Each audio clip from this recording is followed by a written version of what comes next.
Hello and welcome to another episode of North Country Ham. I'm Aaron, KD2RSS. I'll go through another little bit of study questions for the amateur extra class, so stick around with me.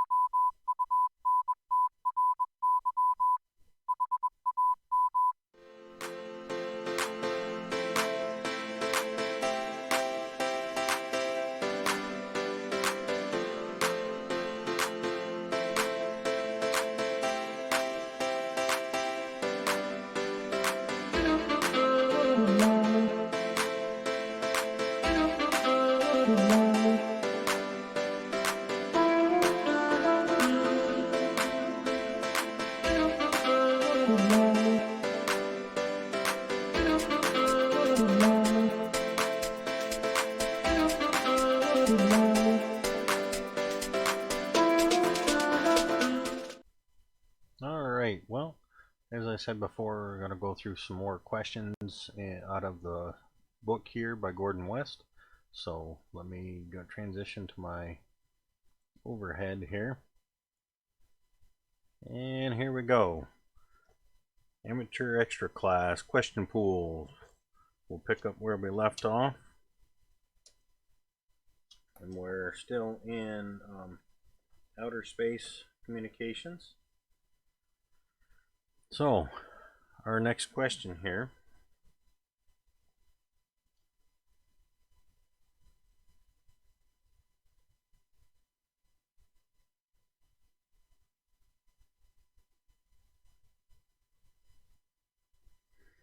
Okay. Which of the following types of signals can be relayed through a linear transponder? A. FM and CW. B. Single sideband and SSTV, slow scan TV. C. PSK and packet. Or D. All these choices are correct.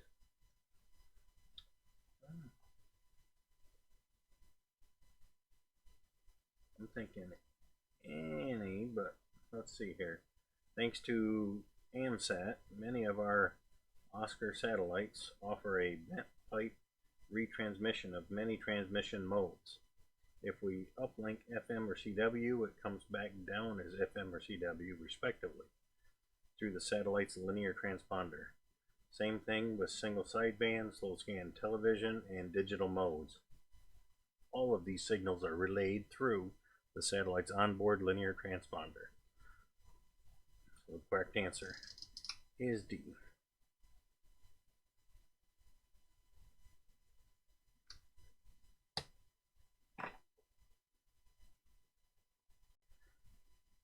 Why should effective radiated power to a satellite that uses a linear transponder be limited?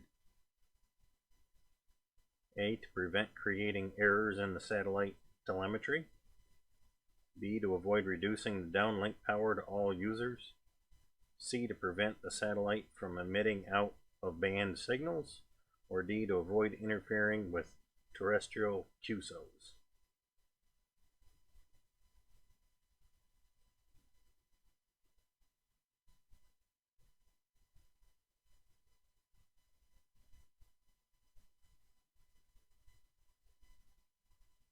I think it's going to be C. Satellites are powered by onboard batteries charged by solar panels. On older satellites, any strong input signal is retransmitted at the same strength. This quickly depletes satellite battery power. Our modern constellation of low Earth orbit satellites retransmits modest power signals at approximately the same output power to conserve battery life. An overly strong input signal can cause the satellite to reduce its output signal to protect the batteries from a high power drain. Once the satellite cuts power back in response to a strong signal, all its retransmissions are done at the reduced power. Everyone suffers even if they are not using high power, so don't run any more power than it takes for you to hear your own signal coming back clearly. So B. To avoid reducing downlink power to all other users.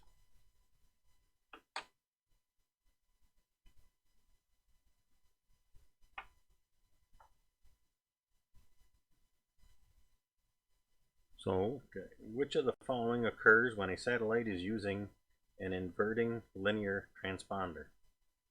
Doppler shift is reduced because of uplink, and downlink shifts are in opposite directions. Signal position in the band is reversed. Upper sideband on the uplink becomes lower sideband on the downlink, and vice versa.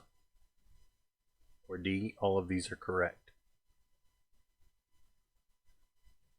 A linear transponder differs from a repeater in that there are direct translation from one radio frequency to another without demodulating and remodulating a signal. In a linear transponder, the output power is directly proportional to the input power. An inverting linear transponder is simply a frequency converter where the input and output frequencies are equally spaced on both sides of the incoming signal. This scheme cancels out any Doppler shift, but with the side effect that the sidebands are reversed on the ground station. All of these choices are correct.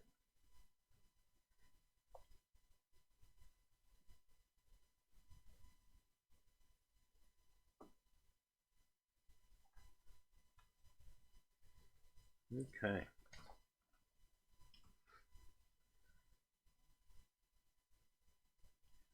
How is the signal inverted by an inverting linear transponder?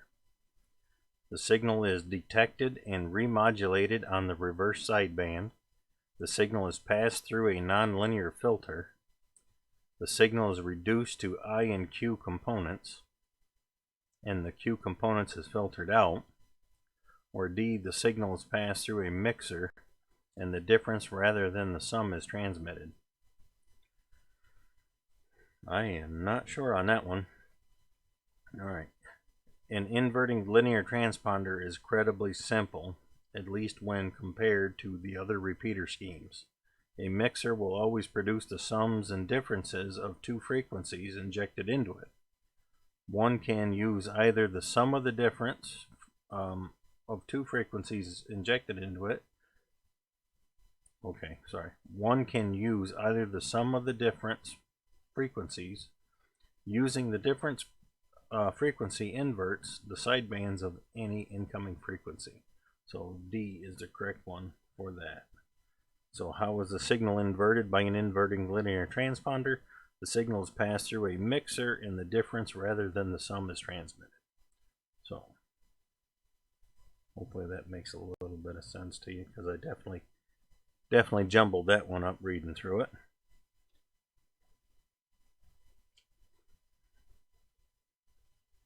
So that's just a good to know there. A lot of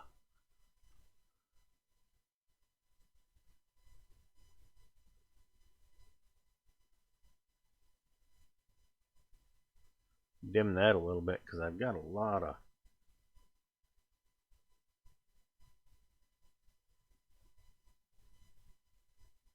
glare going on today for some reason. Trying to adjust my lights and get better video going, and sometimes it's a little too bright.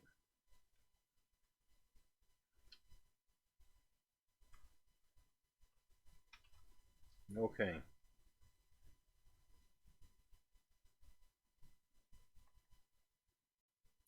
So what type of antenna can be used to minimize the effects of spin modulation and Faraday rotation? A linear polarized antenna, a circular polarized antenna, an isotropic antenna, or a long periodic dipole array. I'm going to say linear polarized, but I'm probably wrong.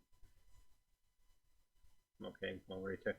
A circular polarized antenna will give you the best results when working amateur satellites. Although you lose approximately 3 dB gain over a horizontal antenna, circular polarization minimizes fading. So circular polarized antenna is the correct answer.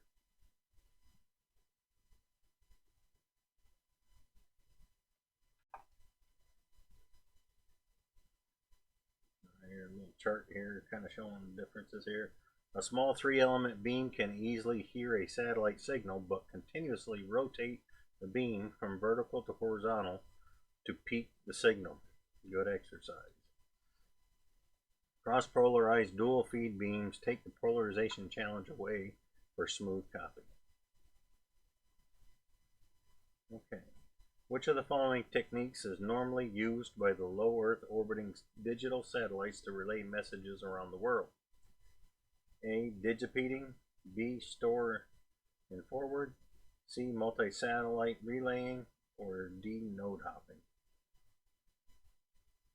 Store and forward is a popular way of sending wireless email that may be received halfway around the world when the satellite passes over the distant station. So, store and forward is the method they use. Essentially, they hold the message until it gets over that position on its path, and the message goes out and gets received. What is the purpose of digital store and forward functions on an amateur radio satellite? A. To upload operational software to the transponder. B. To delay download of telemetry between satellites.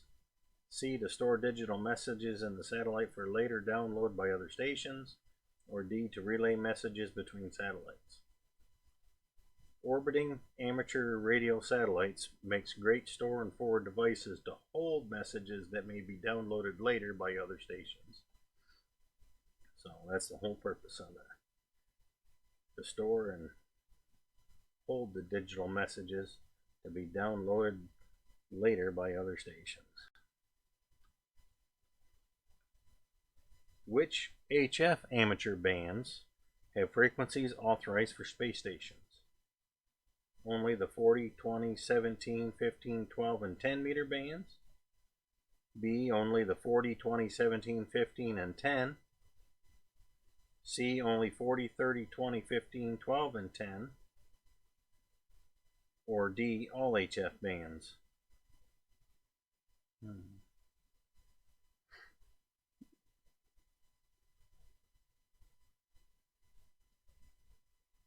I am not sure, and looking at the band chart to try to use some references around me, I'm not really seeing.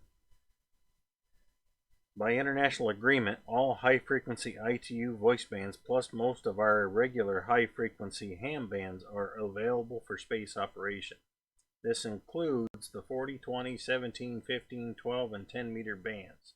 To help you sort out the nearly identical answers, think voice bands, which rule out answer C as 30 meters is a CW and digital band. Then choose correct answer A with the voice bands from 40 meters on up. 40, 20, 17, 15, 12, and 10 bands on high frequency. So A is the correct answer. Essentially, any of your voice bands.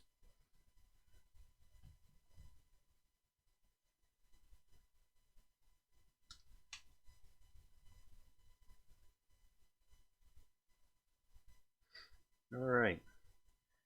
Which VHF amateur bands have frequencies authorized for space stations? A. 6 meters and 2 meters. B. 6 meters, 2 meters, and 1.25. C. 2 meters and 1.25. Or D. 2 meters. I'm going to say just 2 meters. On VHF, 300 to 300 megahertz, only the 2 meter band allows space station operation. Space station's operation is prohibited on 1.25 and 6. Note that the wrong answers include the other bands. So the correct answer is D, 2 meter only.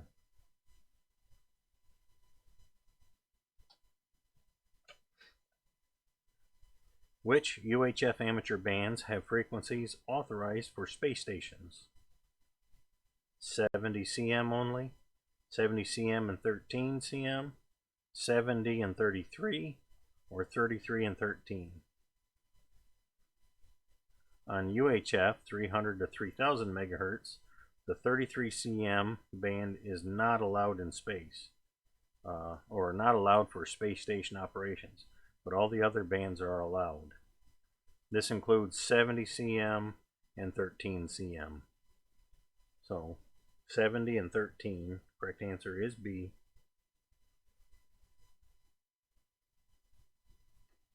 There we go. And next question here. What is the approximate maximum separation measured along the surface of the Earth between two stations communicating by EME? A, 500 miles if the moon is at its perigee. B, 2,000 miles if the moon is at apogee, if I'm saying that right. C, 5,000 miles if the moon is at perigee. Or D, 12,000 miles if the moon is visible by both stations. I'm not going to... EME means Earth-Moon-Earth communication. It normally takes a minimum of a pair of long boom Yagis plus the maximum legal power limit output to establish a moon bounce QSO on CW or single sideband phone. If you're working a station with a huge dish antenna, you might get by with a single long boom Yagi and a good VHF or UHF kilowatt amplifier. Moon bounce is most common on the bottom edge of the 2-meter band. Communications over great distance and even beyond the horizon are possible. Both stations can see the moon. So D, as long as both stations can see the moon. So we'll kind of go here.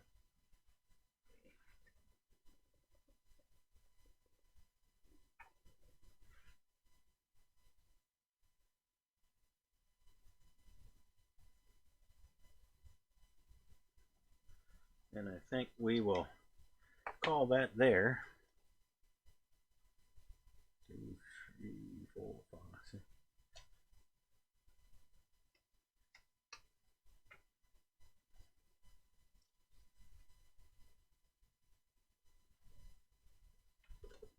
Now let's do a couple more here. We'll do this back page here, but good to know. Great news from AMSAT. They're working with the U.S. Air Force for a geosynchronous digital satellite scheduled to lift off soon that may park at 74 degrees west over the equator. In design, the satellite will have a 12-foot wide field of view, seeing all of the U.S., Canada, Hawaii, and Mexico. In addition, it will also see a portion of lower Alaska, northern South Africa, and western edge of Europe as part of Western Africa. This satellite will receive digital uplinks on 5.6 gigahertz and downlink on 10 gigahertz. The onboard linear transponder may offer up to 100 channels of data capability. If it comes to pass, it will greatly simplify and expand ham satellite operation. All right. Next question here. What characterizes libration fading on the EME signal? A, slow change in the pitch of the CW signal. A fluttering, irregular fading. A gradual loss of signal as the sun rises. Or D, the returning echo is several hertz lower in frequency than the transmitted signal.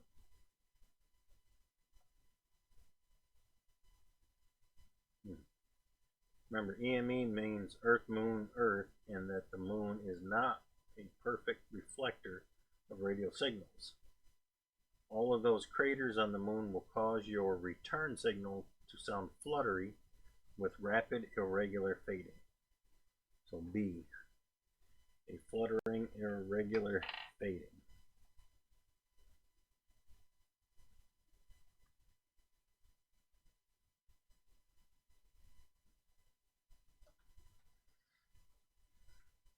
And it shows here, EME communication requires specialized equipment and patience. Next question here. When scheduling EME contacts, which of these conditions will generally result in the least path loss? when the moon is at its perigee, when the moon is full, when the moon is at apogee, or when the maximum usable frequency is above 30 megahertz. Perigee is the time when the moon is closest to the Earth. This is the perfect condition for EPME to occur, and the perfect day to schedule EPME contact. See how they're kind of highlighting the PER to kind of key it in? When the moon is at its perigee and just appearing above horizon, you will get the best opportunity for moon bounce success. So A. Perigee basically means the moon is at its closest.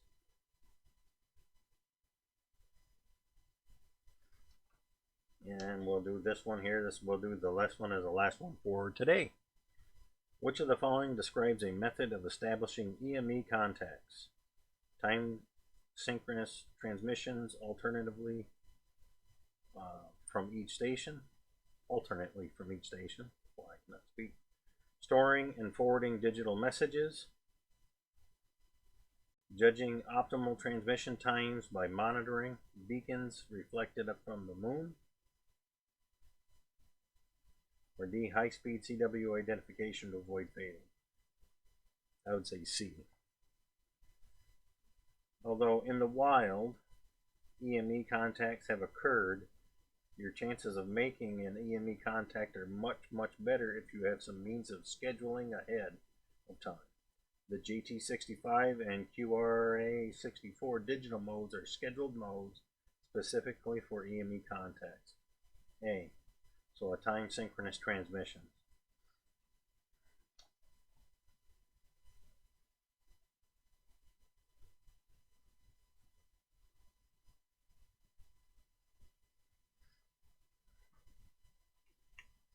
So there we go. We've gone through probably 15 or so questions today.